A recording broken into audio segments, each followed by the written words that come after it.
മതത്തിൻ്റെ പേരിൽ ഒരിക്കലും നമ്മൾ അടിയിടാൻ പാടില്ല. നിങ്ങളും ഞാനും ഇവിടെയുള്ള എല്ലാവരും ഒരു രീതിയിൽ മനുഷ്യന്മാരാണ്. സോ അത് മനസ്സിലാക്കണം. എനിക്ക് തോന്നുന്നു war will always be there, but because ഒരിക്കലും ഞാനൊരു 100% പീസ്ഫുള്ളായ ഒരു വേൾഡിനെ നമുക്ക് ഉണ്ടാക്കാൻ പറ്റില്ല. Of course there's will be war, പക്ഷെ ഒരിക്കലും റിലീജിയനിൻ്റെ പേരിൽ നമ്മൾ അത് അക്സെപ്റ്റബിൾ അല്ല.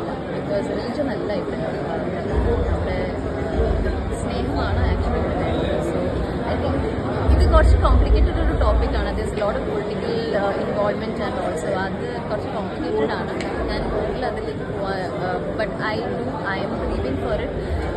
എനിക്ക് സങ്കടമുണ്ട് ഈ ഒരു ന്യൂസ് ഞാൻ ഇതിനെ കേട്ടപ്പോൾ നല്ല സങ്കടമുണ്ട്. ഒരു ഇന്ത്യൻ എന്നതിലെ ഇതിനൊരു തിരിച്ചടി നൽകണമെന്ന് ആഗ്രഹിക്കുന്നു. It's very easy to go for war. ഇപ്പം നമുക്ക് വേണമെങ്കിൽ നമുക്ക് അവർക്ക് തിരിച്ചടിക്കണമെന്നൊക്കെ പറയുമ്പം it's very easy to go for war with in other country. പക്ഷെ നിങ്ങൾക്ക് തോന്നുന്നുണ്ടോ നമ്മുടെ ഒരു എക്കണോമിയുടെ ഒരു സ്റ്റേറ്റസ് വെച്ചിട്ട് നമുക്കൊരു യുദ്ധത്തിന് പോകാൻ പറ്റും? ഡു യു നോ വേറെ എക്കണോമി ഈസ് ഗോയിങ്? അപ്പോൾ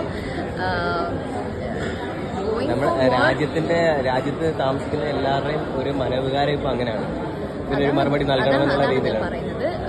ഞാൻ പറയാൻ ഉദ്ദേശിക്കുന്നത് വെച്ചാൽ റിലീജിയനിന്റെ പേരിൽ ഒരിക്കലും ഒരു മതം ഇങ്ങനെ ചെയ്തു അടുത്തൊരു മതം ഇങ്ങനെ ചെയ്തെന്ന് പറഞ്ഞാൽ നമുക്ക് എപ്പോഴും ഹേറ്റ്രഡ് മാത്രമേ ഉണ്ടാവുള്ളൂ, ദേഷ്യം എപ്പോഴും അത് മാത്രമേ ഉണ്ടാവുള്ളൂ.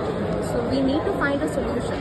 അത് ഇനി വാറിലേക്ക് പോവുകയാണെങ്കിൽ I don't know, it's very difficult. Because technically നമ്മൾ കുറേ കാര്യങ്ങൾ നോക്കിയാൽ കൂടുതൽ അഫക്റ്റ് ആകാൻ പോകുന്നത് നിങ്ങളും ഞങ്ങളൊക്കെയാണ്, കോൺഗ്രസിലാണ്. It's a huge topic to discuss. ഇപ്പോൾ ബാക്ക് ടു പടക്കുതിര ഇപ്പോൾ സിനിമ കാണാനുള്ള പ്രേക്ഷകരോട് പറയാനുണ്ട്. ഒരു മുമ്പ് വന്നൊക്കെ കഥ തന്നെയായിരുന്നു. പക്ഷേ അഭിനേതാക്കൾക്ക് ഒരുപാട് പേർക്ക് അവസരങ്ങൾ കൊടുത്തിട്ടുണ്ട്. അവരെല്ലാവരും നല്ല രീതിയിൽ തന്നെ ചെയ്തിട്ടുണ്ട്.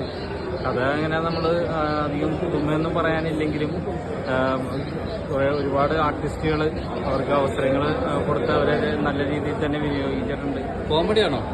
കോമഡി ഉണ്ട്, ഒരു ചെറിയൊരു ത്രില്ലിങ് ആയിട്ടുള്ള ഒരു അനുഭവം തന്നെയായിരുന്നു. കുറച്ച് ട്വിസ്റ്റുകളൊക്കെ ഉണ്ട്, ഒരുപാട് ആർട്ടിസ്റ്റുകളുണ്ട്. പുതുമുഖങ്ങളെ പോലെ തന്നെ ഒരുപാട് ഇന്ദ്രചേട്ടനായാലും സുരാജ് ചേട്ടനായാലും അങ്ങനെ ഒരുപാട് ആർട്ടിസ്റ്റുകളുണ്ട്. രഞ്ജിത്ത് പണിക്കരേട്ടൻ നല്ല രീതിയിൽ തന്നെ അദ്ദേഹം ചെയ്തിട്ടുണ്ട് ആ കഥാപാത്രം.